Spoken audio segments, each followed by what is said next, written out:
You have to invest money and to subsidize the evaluation process. It's not a matter of goodwill of one neighborhood or another neighborhood. It must be part of the agenda of the mayor and the one who is responsible to that issue. Another issue which is very important is to have the infrastructure right in the mayor office. And if you have someone who is responsible to the health and is someone who is responsible to food and nutrition in the mayor office, and you have a department that is responsible for all these health issues and nutrition issues, then you know you can have it done. Otherwise, you won't give any time or money or investment in order to make all those evaluations. And there was a report of the World Bank that shows the basic infrastructure that you need in order to make evaluation in the city area, and it's totally different than having it nationwide.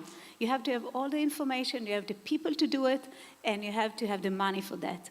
Of course, you have to do the programs, but that's part of what is being taught and spoken all this morning and during the lunchtime. But in order to have the evaluation really valid, you have to have all of it, and then you can start doing evaluation to see that your intervention do influence. And the food system is very complicated.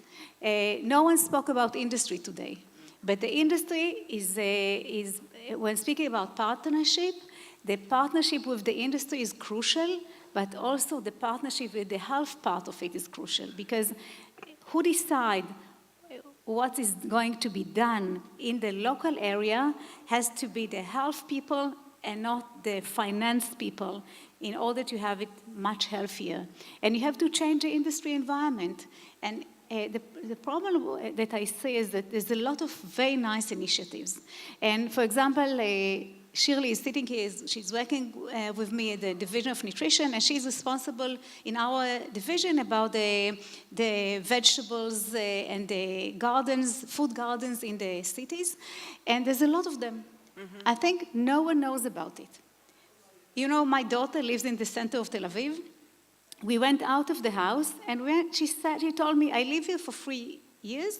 I have a very nice garden behind my house. We went there, and he saw there's a vegetable garden there. I told her, have you noticed it before? I said, it's the first time I see it.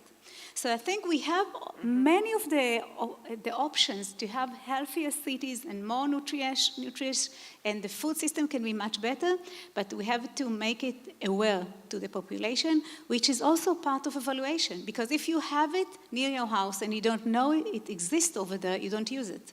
So I think part of it is awareness. Another thing is money for that, a person for evaluation, an expert for evaluation. I disagree a little bit with Milka before. I think you have to have experts for that, and you have to finance it, and you have to have a department in the mayor office in order to organize it and to make evaluation, and to have all the data access to all in the level of the local level for everybody.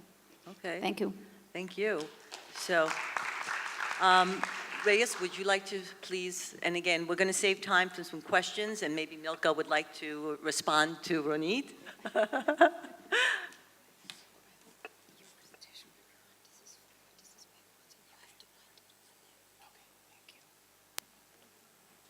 Thank you, everyone. Shalom. And thank you so much for resisting the coffee at this time. I really appreciate that. So, I'm with Greenpeace. In Exeter, we have a research laboratories, and I'm here to talk a bit, maybe I'll take you a bit to the global problems we see right now and how these affect cities and how it relate to food and cities. So maybe we're now at the end of summer 2018 in the Northern Hemisphere, and maybe this summer will be the summer that we will remember when climate change started to get really real in our daily lives. I'm sure you've seen the heat waves, the fires, the dry spells in very unexpected places. This is a moment when scientists are thinking, this is not just only about models, this is here.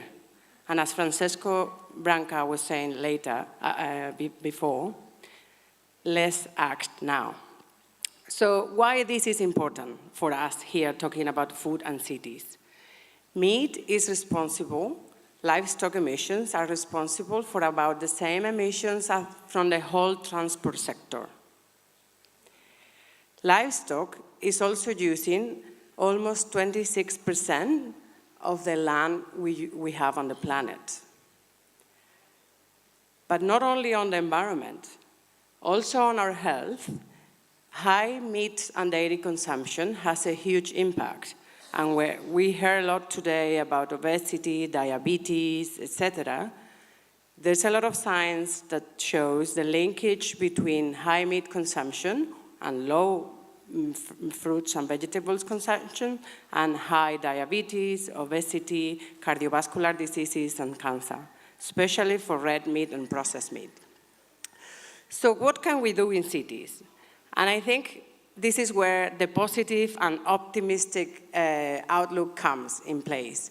We still have a lot of time because emissions from food, and particularly for meat, are so important. If we are able to reduce that meat and dairy production and consumption, we will have a lot more space for reaching the safe climate and better biodiversity. How can we do that in cities? So there are many examples right now of particularly public procurement. We were hearing also before how in New York City, for example, public procurement is one of the strongest tools they have to shape the food policy. So there are cities in Europe, Malmö, Ghent, cities in Portugal, where they are using public procurement to reduce meat consumption by establishing, for example, in Malmö and Ghent, 2 vegetarian meals per week in public institutions. There's also examples in Brazil.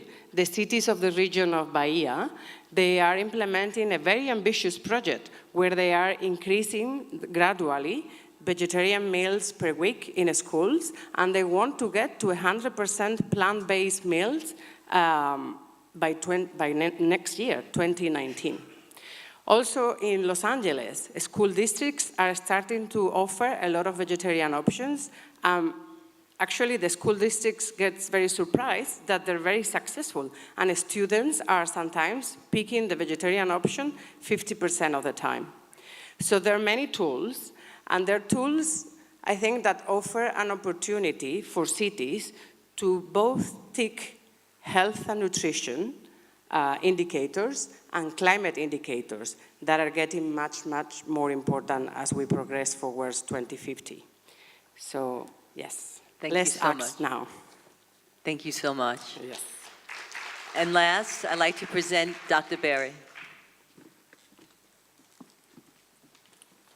Good afternoon, everybody. I'm not going to use slides. I just want to try and make an overview, as most of the speakers in our panel have covered the important aspects. We're talking about sustainable food systems, and that involves using sustainable diets.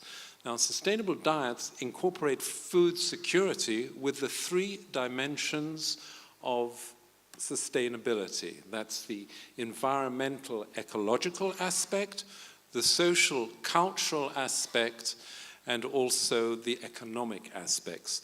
And putting that all together will help us do a sustainable food system.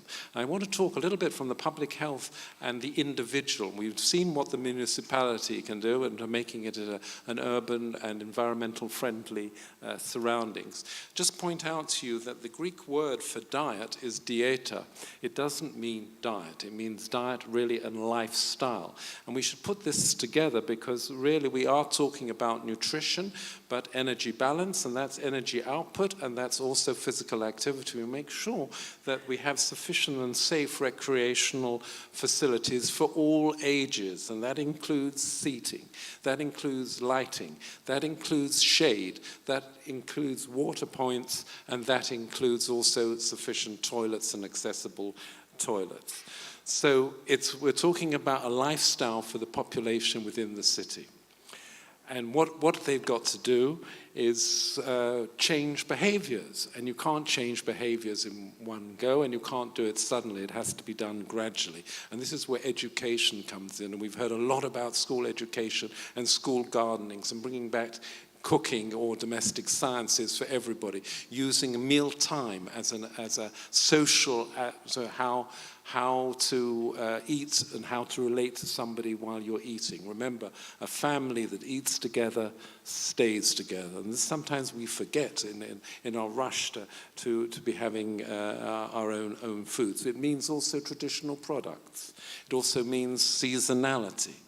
And we've heard about public procurement, we've heard about food losses and waste. So I just want to end up by saying, although what the city can do for me, it's what you can do for yourself and what you can do for the city. And that really summarizes in a couple of points. One, we're talking about the amount that you eat, we're talking about the balance of what you eat, and we're talking about the variety of what you eat. And this has to be done from the home and from the education. The last thing I want to end with, my late father used to say, we need moderation in all things, including moderation. Thank you. Thank you. I am told we were lucky before, and now I lost my luck because time has run out. This has been wonderful, and it's such a source of expertise. So there's something we haven't discussed that I'm just going to pose. I don't know if we have 60 seconds we could discuss it, but I want to talk about corporations funding, because one of the things we haven't discussed at all is funding any of these projects, which probably becomes one of the biggest barriers. And I know it's something we struggle with, because what happens when you have a great project but you need funding, and Coca-Cola comes over and says, listen, I'll give you the $1 million you need. And this is actually true. It happened to the former mayor of Georgia,